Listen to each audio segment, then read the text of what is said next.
que desejam viver piedosamente em Cristo Jesus serão perseguidos. A promessa da Bíblia para aqueles que querem viver conforme a palavra de Deus, conforme o mandamento de Jesus, o exemplo do nosso Senhor e Salvador, é a perseguição. Todos os que desejam viver da forma que Cristo Jesus viveu serão perseguidos. E essa é a promessa da Bíblia. A Bíblia não fala que isso talvez pode acontecer, mas a Bíblia fala que isso vai acontecer. Então o tema do nosso estudo de hoje é perseguição. Então eu queria convidar a todos a fazermos uma oração para estudar a palavra. Deus Pai amado, obrigado Senhor, obrigado pelo privilégio, Deus, de poder estudar a Tua palavra, Deus. Obrigado, Deus, porque temos, Senhor, acesso aos Teus mandamentos, porque temos acesso, Deus, às maravilhosas coisas que o Senhor já fez, Senhor.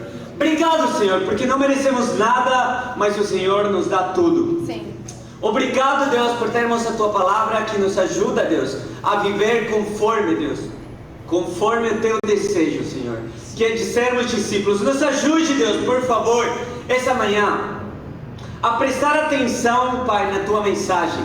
Pai, me dê sabedoria para os meus irmãos, que nada nos distraia, Pai, que nenhuma conversa, nenhum tema interessante, qualquer coisa, Pai, tire a atenção da Tua palavra, Deus, por favor, e que a gente não seja hipócrita, Deus, e não tome decisões em base à Tua palavra, que a gente não seja, Pai, alguém que apenas ouve e depois esquece, mas que a gente coloque em prática cada dia da nossa vida, Senhor. Em nome do Seu Filho Cristo Jesus, eu agradeço. Amém. Amém.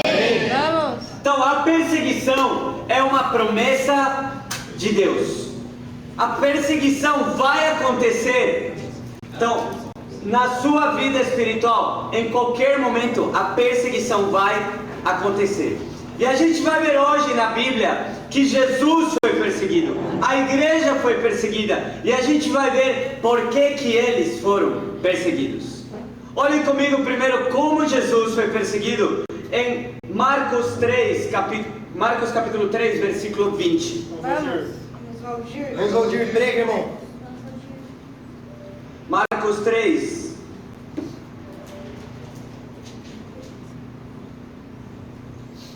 Versículo 20. A Bíblia fala: então Jesus, em uma noite, reuniu-se ali uma multidão, e eles não conseguiam nem comer. Quando os familiares ouviram falar disso, saíram para trazê-lo à força, pois diziam: ele está fora de si. Uau! Olhem isso, irmãos. Jesus, o próprio Senhor Jesus, fala que ele estava pregando junto com os discípulos em um lugar tão cheio, que eles não conseguiam nem comer. Uau! Então eu imagino que no momento do break agora, imagina que no momento do break tem tantas pessoas falando com você que você não consegue comer os lanchinhos, você não consegue pegar nada. E é isso que estava acontecendo, mas fala que os familiares de Jesus, eles ficaram perturbados com isso.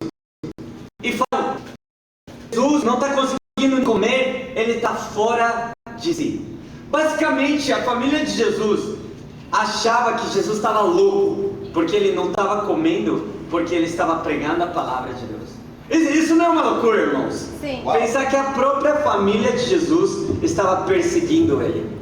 Estava perseguindo o próprio Jesus. E dentro da família, obviamente, está incluso quem? A mãe. A mãe de Jesus. Então, a mãe que sabia que Jesus tinha nascido pelo Espírito Santo, a mãe que sabia da conceição de Jesus, estava achando que Jesus estava louco. Mas a mãe de Jesus não parou por aí. Sabe quando você não come? Você não quer comer? A sua mãe dá um jeito. A sua mãe vai atrás de você. Então, olha o que acontece no versículo 31. Vamos ver o que a mãe de Jesus faz. Ainda em Marcos 3, 31. Então chegaram a mãe e os irmãos de Jesus. Ficando do lado de fora, mandaram alguém chamá-lo. Havia muita gente assentada ao seu redor e lhe disseram: tua mãe e teus irmãos estão do lado de fora e te procuram. Ixi, problemão para Jesus. A mãe dele estava procurando do lado de fora. Olha o que Jesus fala no versículo 33. Quem é minha mãe e quem são os meus irmãos? Perguntou ele. Então olhou para os que estavam assentados ao seu redor e disse: aqui está a minha mãe e os meus irmãos. Quem faz a vontade de Deus, este é o meu irmão, minha irmã e minha mãe. Olhem que incrível a convicção de Jesus. Jesus não se deixou abalar porque a mãe dele mandou buscá-lo.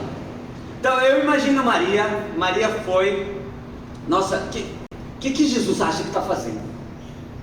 Que esse cara acha que ele está fazendo comigo? Ele não vai comer a minha comida? E imagina isso, Jesus já tinha 30 anos provavelmente aí, e mesmo assim a mãe dele foi. Então a mãe foi procurar Jesus e falou: manda chamar Jesus. Aí o amigo de Jesus foi: estão te chamando, a sua mãe e seus irmãos estão do lado de fora. E Jesus, ele poderia ficar abalado, né, e pensar: nossa, a minha mãe, que ela está pensando de mim? Não, deixa eu falar com ela. Não, Jesus, ele mantém a convicção dele. Uau. E ele prioriza a família espiritual. E ele fala: quem é a minha mãe? Quem são os meus irmãos? Uau. Senão a família de Deus.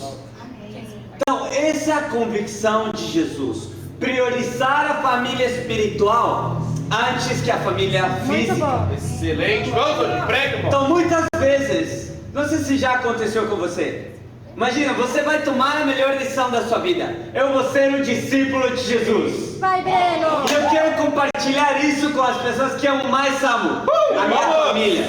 Aí você chega na sua família: mãe, você não sabe. Pai, você não sabe. Irmão, você não sabe. Eu vou ser um discípulo de Jesus. Vamos! E o que você espera isso? A mesma reação que agora. Mas aí você chega na sua família e eles falam: ah, beleza, tá bom. Aí dá um joinha pra você no máximo.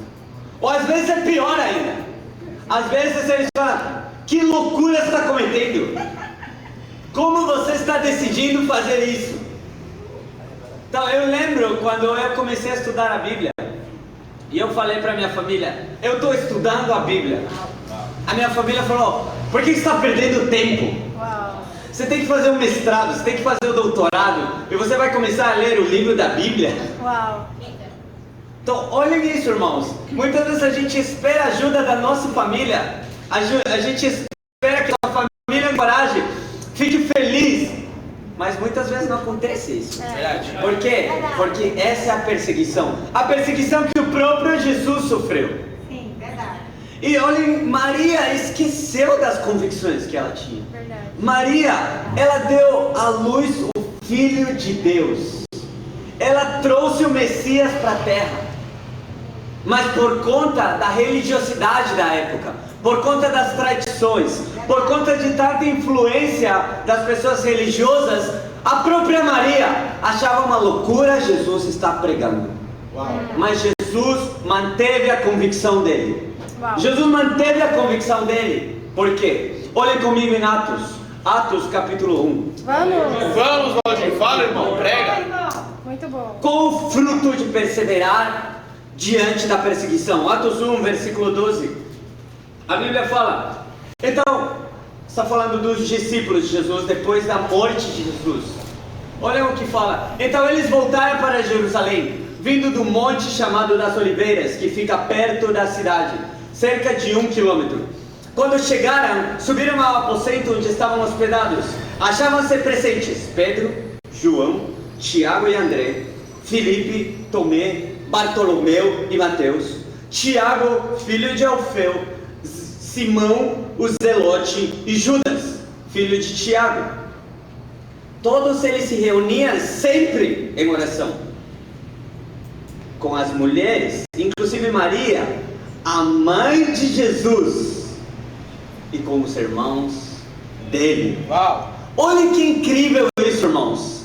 Depois depois da morte de Jesus, depois que Jesus ressuscitou e foi para os céus, aqui a Bíblia fala que os discípulos que tinham ficado, eles estavam reunidos sempre em oração. Junto com quem? Com Maria. Lembra Maria que estava do lado de fora perguntando do filho? O que meu filho já comeu? Agora ela está em oração. Os irmãos de Jesus estavam em oração. Por quê? Porque eles entenderam que Jesus estava fazendo o correto. Muito bom. Jesus estava fazendo o correto ao priorizar a família espiritual. Excelente. Vamos, Valdir, prega. Então, diante da perseguição, irmãos, qual que tem que ser a nossa convicção? Priorizar a família espiritual. Muito bom. Muitos podem ficar abalados. Nossa, o que a minha família está pensando sobre mim? O que o meu pai está pensando? O que a minha mãe vai achar? Nossa, eu não consigo ir no culto hoje, porque a minha mãe está triste. A gente tem que priorizar a família espiritual acima de tudo, irmãos. Amém. Por quê? Porque essa é a oportunidade que a gente está dando para eles poderem um dia se converter. Muito bom.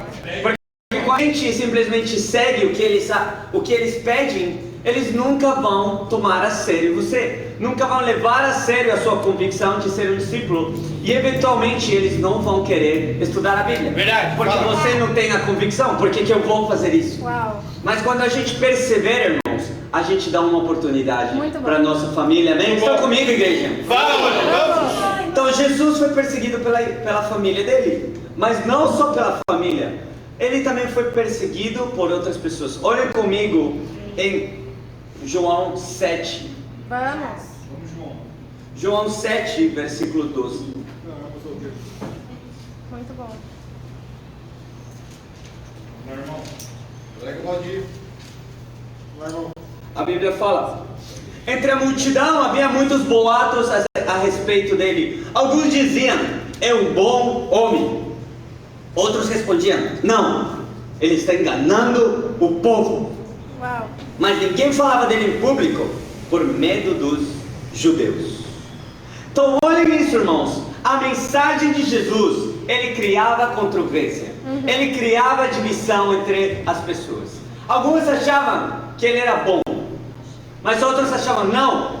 Ele não somente não é alguém bom, senão alguém que está enganando as pessoas. Uau. Imagine você ouvir isso de você. Que as pessoas falem que você é um enganador de pessoas. Uau. Isso é algo muito pesado. Mas o que a gente vê aqui, irmãos? Que as pessoas estavam falando de Jesus. Isso criou uma divisão entre as pessoas. Mas ninguém falava em público. As pessoas falavam murmurando. As pessoas falavam uma na outra. Oh, sabe o que? Eu acho que Jesus é assim. Jesus é assim. Então muitas vezes a gente pode ter esse coração de achar que eu estou vendo uma coisa e eu acho algo sobre o meu irmão e eu estou murmurando com os outros. E a gente não fala em público, a gente não fala direto. Por quê? Por medo, por covardia. Verdade. Fala, irmão. Prega. Então, irmãos, Jesus era perseguido pelas pessoas do mundo. E olhem comigo em João 10. A que ponto chegou isso? João 10, versículo 19. Vamos. Prega, Valdir. Prega, Valdir. Diante dessas palavras, os judeus ficaram outra vez divididos. Muitos deles diziam: ele está endemoniado e enlouqueceu. Por que ouvi-lo? Mas outros diziam: essas palavras não são de um endemoniado. Pode um demônio abrir os olhos dos cegos? Então, a mensagem de Jesus, irmãos, ele cria divisão.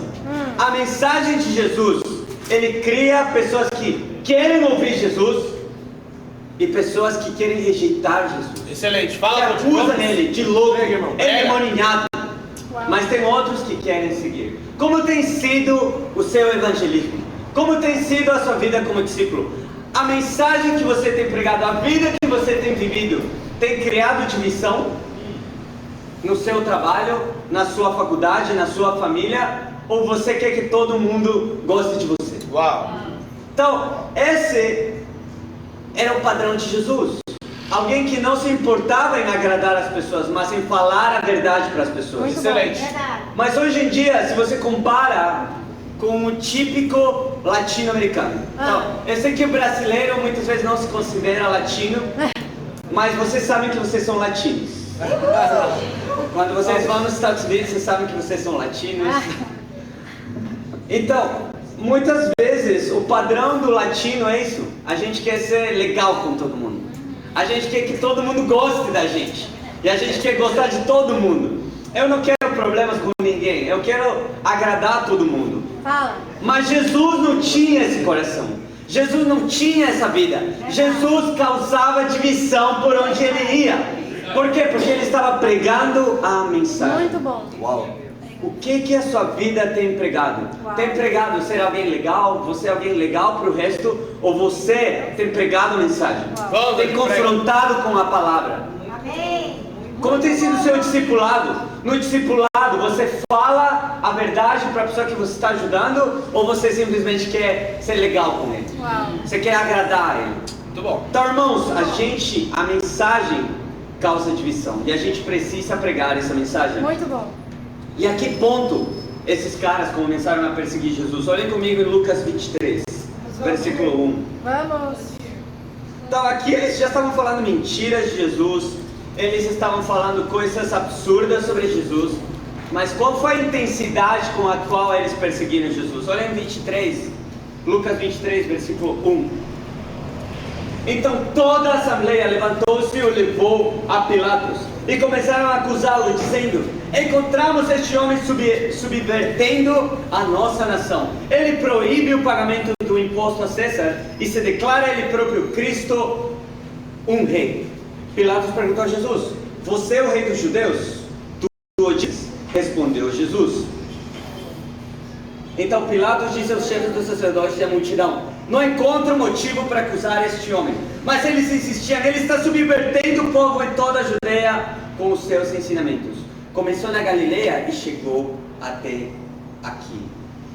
E depois do decorrer dessa escritura, a gente vê que eles condenam Jesus à morte. Morte na cruz. Então, olhem, irmãos, a que ponto chegou a perseguição contra Jesus? Ao ponto de levá-lo na cruz. Ao ponto de matar Jesus. E no Brasil, pelo menos, a gente não tem uma perseguição desse nível, dessa intensidade. Então a gente tem que ser grato, irmãos, de poder pregar a mensagem livremente. Porque tem irmãos que não podem fazer o que a gente faz na China. Tem irmãos que não podem fazer o que a gente faz em Moscou. Olha que privilégio, incrível, irmãos. Sim. Poder estar em um lugar público e abrir uma Bíblia. Uau. Isso em outros países seria um crime. E você pode ser preso por isso. E Jesus, mesmo assim, ele não recuou perante a perseguição. Ele não foi para trás. Ele não deixou as convicções dele. Ele não ficou para baixo. O que os outros vão pensar de mim? Jesus continuou pregando diante da perseguição. Sim, verdade. E ele foi levado à morte. Muito bom. Então, essa é a intensidade com que perseguiram Jesus. E agora, os discípulos. Como os discípulos eram perseguidos? Olhem comigo em Atos 5, versículo 17. Vamos onde prega, irmão. Muito bom. Vamos ouvir. Atos 5, 17. A Bíblia fala: então o sumo sacerdote e todos os seus companheiros, membros do partido dos saduceus, ficaram cheios de inveja. Por isso mandaram prender os apóstolos, colocando-os numa prisão pública. Uau. Olhem isso, irmãos. A mensagem de Jesus estava crescendo. A Bíblia fala em Atos 2 que 3.000 foram batizados. Depois, a mensagem chegou para muitos outros mais, ao ponto da mensagem chegar para os gentios, para as pessoas que nem sequer tinham ouvido falar de Jesus. A mensagem estava se espalhando. Mas quando os líderes religiosos ouviram isso, ficaram cheios de inveja. Verdade. E eles não só ficaram com inveja de fazer um post e comentar: nossa, que ridículo que esses caras estão fazendo. Não, eles ficaram com inveja ao ponto de mandar os discípulos para a prisão. Uau. Olhem isso, irmãos. A intensidade está aumentando. Agora os discípulos estão sendo presos por pregar a mensagem de Deus. Mas qual foi a atitude deles perante isso? Olhe no versículo 38. Vamos. Então, o que eles fizeram? Fala que eles foram pregar mesmo assim.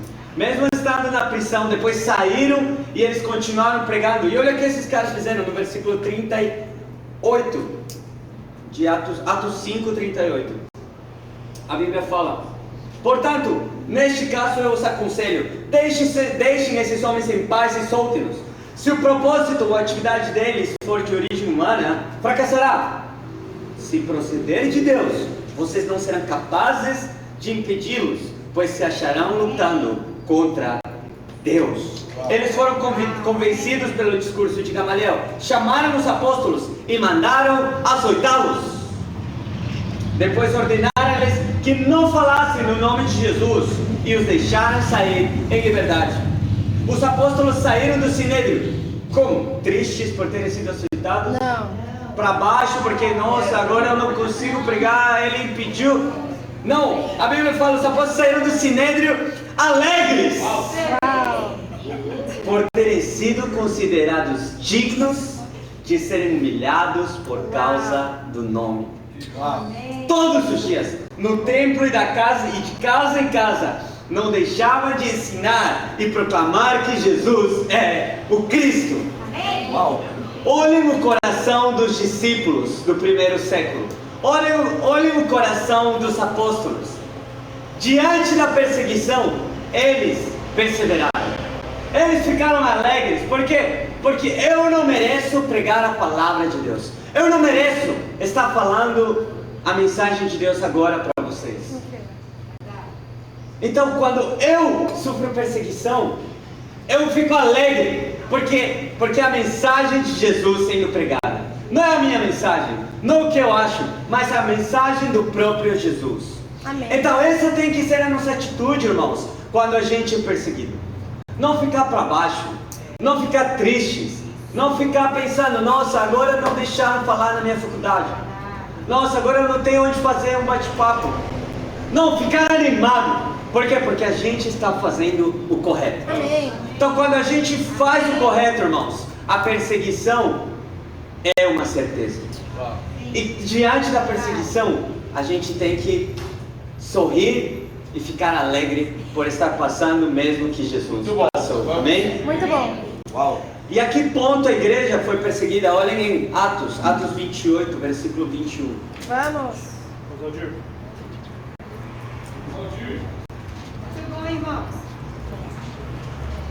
Então lembrem, discípulos são igual a cristãos e o conjunto dos discípulos são a igreja. Amém. Então a gente fez esse estudo ontem com o Breno, amém? Então ele entendeu isso.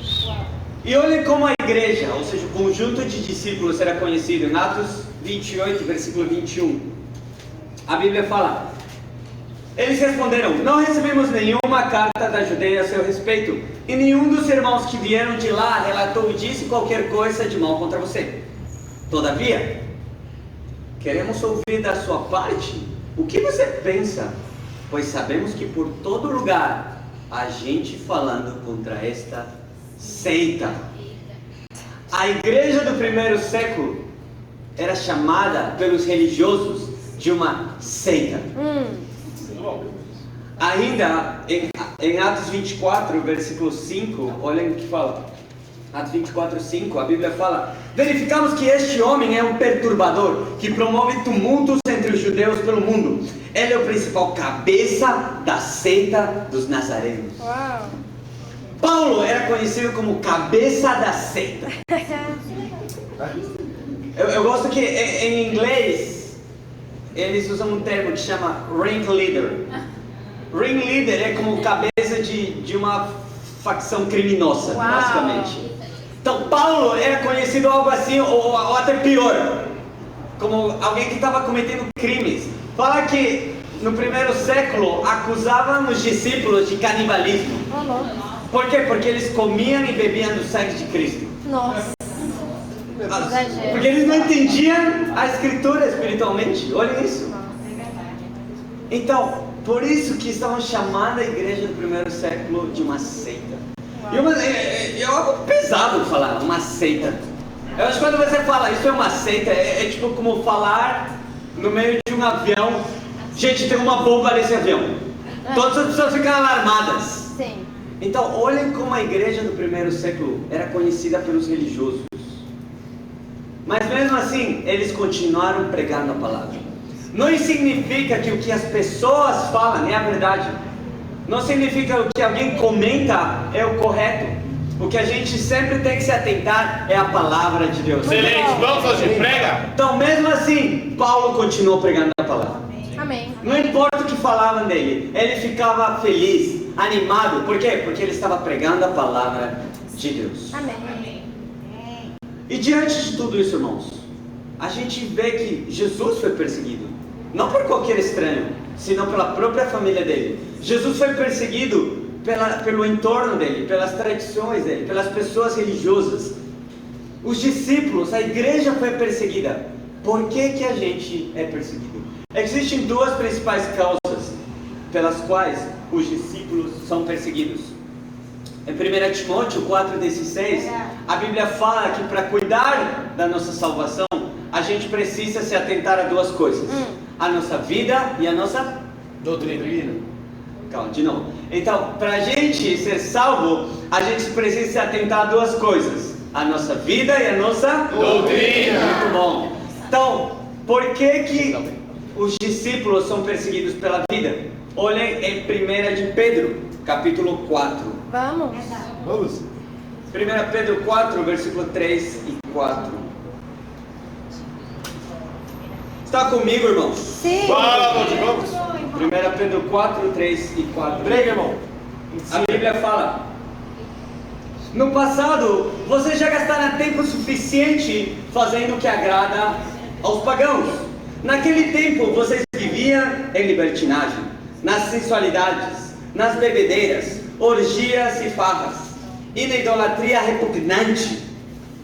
Eles acham estranho que vocês não se lancem com eles na mesma torrente de imoralidade e por isso os insultam. Então, a gente é perseguido pela nossa vida.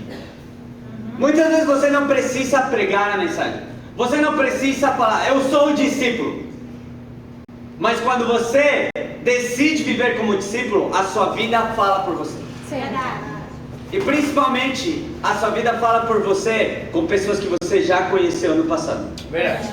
Por quê? Porque a gente fazia a mesma coisa que os outros. Então, se alguém falar, vamos na festa, vamos na festa. Se alguém falar, vamos fazer isso de errado, bora fazer isso de errado. Agora, quando você muda como um discípulo, você adquire a vida de um discípulo de Jesus, você muda totalmente o seu comportamento. E as pessoas acham estranho isso. E fala que não só acham estranho e, nossa, cara, que legal que ele mudou. Não, fala, eles acham estranho e fala que insultam você. Verdade. E olhem ainda mais no versículo 12. Amados, não se surpreendam com o fogo que surge entre vocês para os provar, como se algo estranho lhes tivesse acontecido. Mas alegrem-se à medida que participam do sofrimento de Cristo, para que também, quando a sua glória for revelada, vocês se insultem com grande alegria. Se vocês são insultados por causa de Cristo, felizes são vocês, pois o Espírito da glória, o Espírito de Deus, repousa sobre vocês. Se algum de vocês sofre, que não seja como assassino, ladrão, criminoso, ou como quem se intromete em negócios alheios. Contudo, se sofre como cristão, não se envergonhe, mas glorifique a Deus por meio desse nome. Pois chegou a hora de começar o julgamento pela casa de Deus. E se começa primeiro conosco, qual será o fim daqueles que não obedecem o Evangelho de Deus? Então a Bíblia, irmãos, nos fala que a gente não deve se surpreender com isso. Não deve, opa, nossa, me perseguiram. Não, a gente já tem que estar alerta, preparado. E quando isso acontecer, a gente tem que ficar feliz. Sim. Porque vale a pena, irmãos. Vale a pena sofrer por pregar o Evangelho. Amém. Vale a pena sofrer por anunciar a mensagem de Deus. Amém. Agora, o que não vale a pena é ser perseguido por se chamar de cristão e continuar vivendo no pecado. Uau. É por isso que muitas vezes as pessoas religiosas são perseguidas. Porque elas dizem que acreditam em Deus, elas dizem que seguem a Deus. mas a vida dele está cheio de imoralidade, cheio de mentira, cheio de álcool, cheio de droga, cheio de um monte cheio de mentiras na vida. Então, por isso não vale a pena ser perseguido. Você vai ser perseguido por isso também. Por quê? Porque a polícia tem que perseguir os ladrões, os assassinos.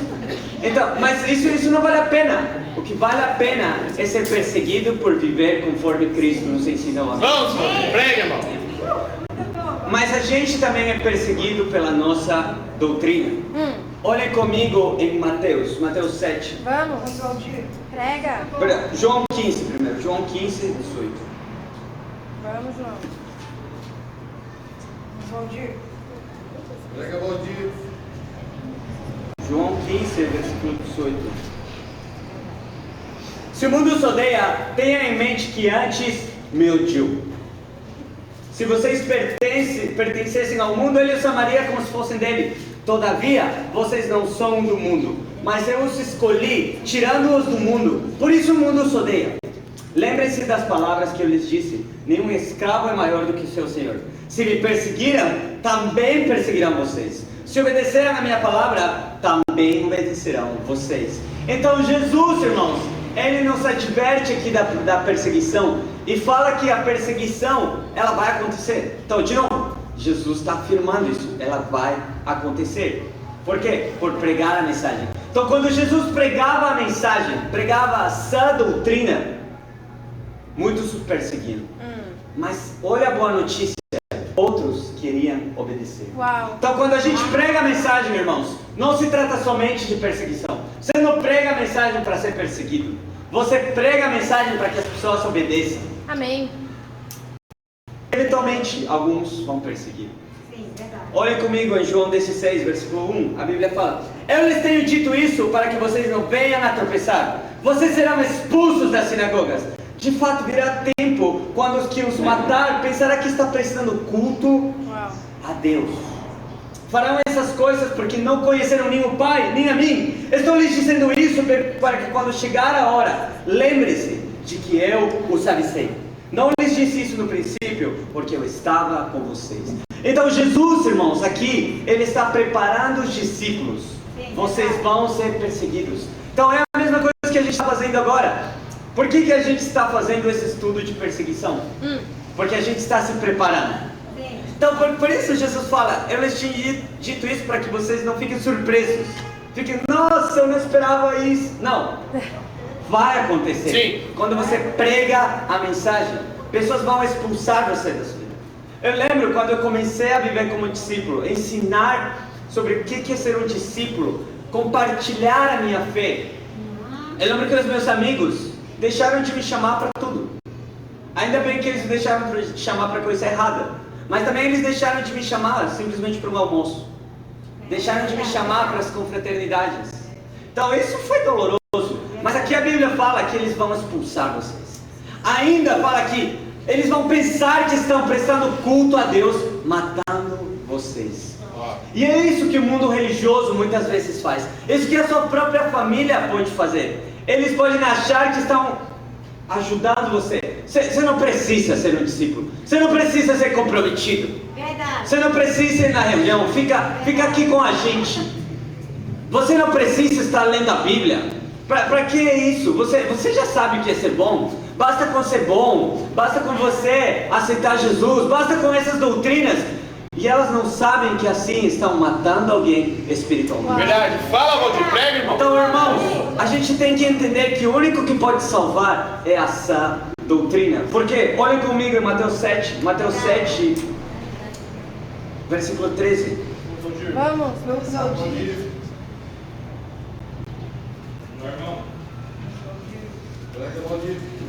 Mateus 7, versículo 13.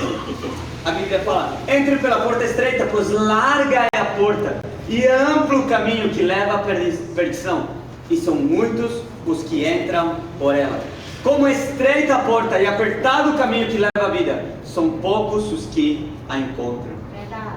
Então a Bíblia fala, irmãos, que o caminho da salvação diante do caminho da perdição é um caminho estreito. Então o caminho da perdição é amplo, mas o caminho da salvação é estreito. Quão estreito é ele? Em Atos 4, versículo 12, a Bíblia fala. Vocês podem anotar aí, Atos 4, 12. A Bíblia fala que somente em Jesus há salvação. Sim. Então, somente no nome de Jesus existe a salvação. Agora imaginem isso, imaginem o mundo inteiro. Imaginem essa porta ampla, esse caminho amplo. Quantas pessoas acreditam em Jesus? Talvez a metade. Porque você tira aí os ateus. Os ateus não acreditam nem sequer em Jesus. Você tira outras religiões. Você tira pessoas que não querem saber nada sobre Jesus. E o caminho se reduz. Sim. Olhem esse caminho amplo. Agora está mais reduzido. A gente estudou em Atos 2, versículo 36, 38. A Bíblia fala: quem quer ser um discípulo tem que se arrepender e se batizar para quê? Para perdão dos seus pecados e receber o dom do Espírito Santo. Então não adianta eu apenas acreditar em Jesus. Não adianta eu apenas confessar, fazer uma oração a Jesus. Não adianta eu ter sido batizado como uma criança. A Bíblia fala bem claro: eu preciso decidir me arrepender e me batizar e viver como um discípulo. Então olha isso, irmãos. Aí o caminho ainda se estreita mais. São muitas poucas pessoas que vão acreditar nisso. Por quê? Porque a mensagem é clara, mas as pessoas preferem seguir as tradições. E ainda mais, a Bíblia não fala, lembra Mateus 28, 18 ao 20? A Bíblia não fala: agora vocês foram batizados e beleza, agora vocês podem fazer o que vocês quiserem. A Bíblia fala: e ensine-os a obedecer até quando? Até o final. Então a gente precisa perseverar como discípulos, não só nos domingos, não só durante o ano, não enquanto você é jovem, não só quando você é solteiro, não só quando você é casado. Você precisa perseverar e ser um discípulo até o final da sua vida. Então olhe quanto mais o caminho se estreitou, irmãos. Verdade. Sim, verdade. Mas a Bíblia não fala que não todo mundo pode entrar por esse caminho estreito. Todo mundo poderia, mas todo mundo tem que obedecer a palavra de Deus. Excelente. Então a gente, irmãos, vai ser perseguido pela doutrina. Vai ser perseguido por pessoas que não querem acreditar no batismo. Vai ser perseguido por pessoas que não querem acreditar no arrependimento. Vai ser perseguido por pessoas que acham que o compromisso é demais. A gente vai ser perseguido pelas Escrituras. Mas diante de tudo isso, qual que tem que ser a nossa atitude? Olha no Mateus 7. Vamos. Mateus 5. Mateus 5, versículo 10.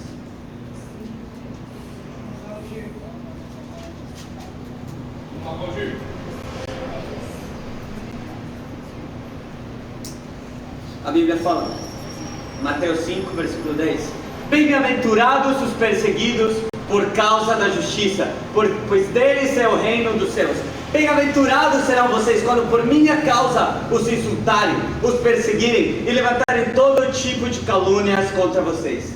Alegrem-se e regozijem-se, porque grande é a sua recompensa nos céus, pois da mesma forma foram perseguidos os profetas que vieram antes de vocês. Então, irmãos, diante da perseguição, a gente não pode estar com medo, a gente não pode estar triste, a gente tem que estar animado. Por quê? Porque a gente pode herdar o reino dos céus. Isso não é incrível, irmãos? Sim. Isso não anima vocês de poder herdar o reino dos céus? Vamos, Aldir. E essa atitude, sem dúvida alguma, de alguém que me inspira muito, que é o Breno. Vamos, Breno. Então o Breno, diante da perseguição, diante da dificuldade, ele viu que tinha algo muito maior, que é a salvação. Amém. Estar junto com Deus, estar junto com o Espírito Santo. E ele decidiu tomar a decisão de ser um discípulo de Jesus. Então, Breno, a sua fé não se inspira, irmão. A sua fé não se inspira a quê? A perseverar, a não ficar com medo na perseguição, mas estar animados para manter as nossas convicções. Amém? Muito bom. Mas no final das contas, por que toda a perseguição acontece? Olhem comigo em Efésios 6. Vamos, Aldir. Prega, irmão. Efésios 6, versículo 10.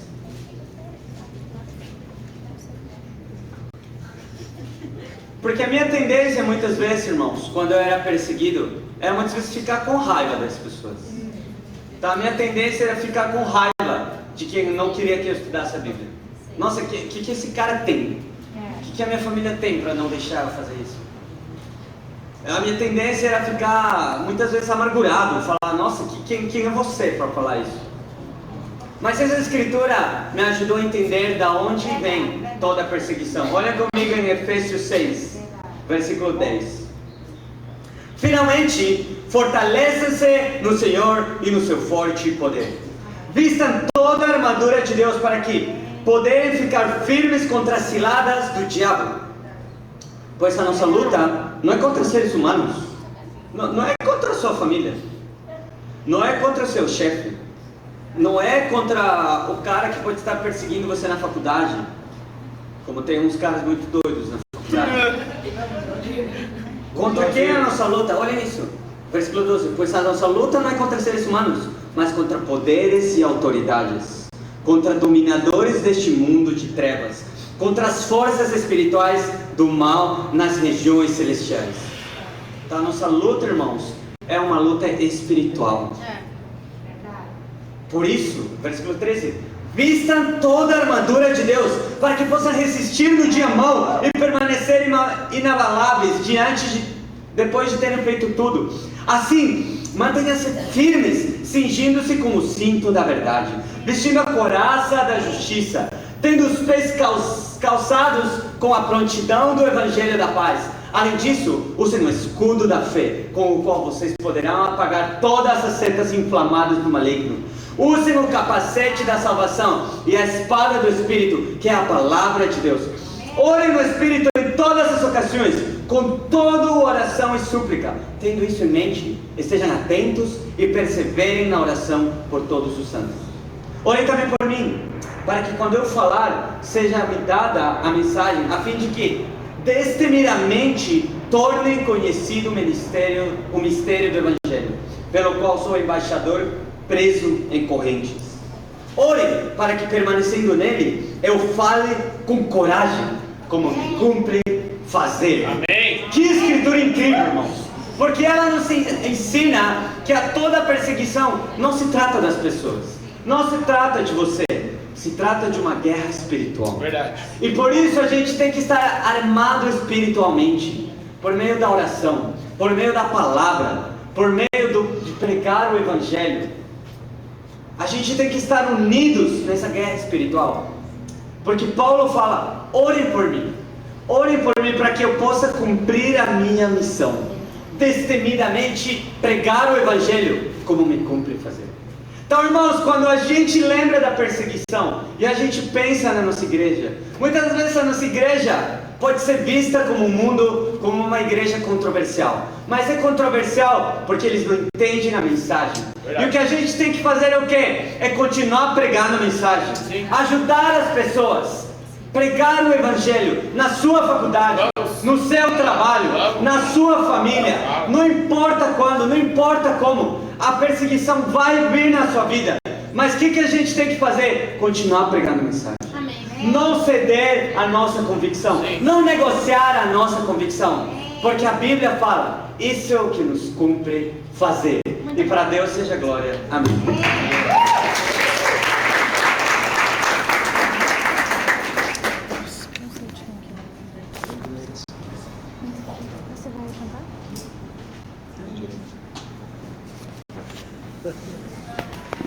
Bom dia,